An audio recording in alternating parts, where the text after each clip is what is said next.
Sveiki matematikai!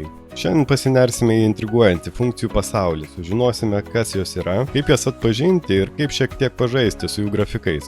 Pasiruoškite nuotykiai. Funkcija yra tarsi mechanizmas, į ją įdedame vieną skaičių, vadinamą argumentu x, o ji mum išmeta kitą skaičių, vadinamą funkcijos reikšmę arba y. Kiekvienam įdėtam x yra tik vienas galimas y. Funkcijos taip pat yra visur aplink mus. Pavyzdžiui, temperatūros kitimas per dieną yra funkcija, kurios apibrėžimo sritis x yra laikas, o reikšmių sritis yra temperatūra.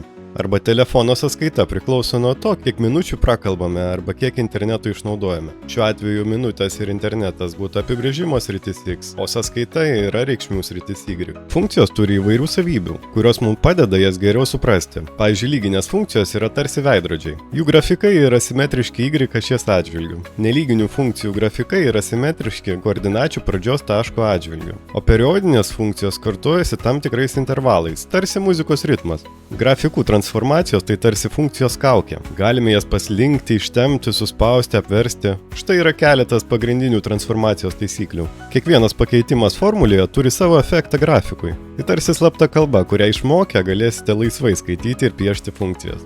Pabandykime nubraižyti x² minus 3 grafiką. Pradedame nuo bazinės funkcijos x² grafiko parabolės. Tada pastumėm ją 3 vienetais žemyn.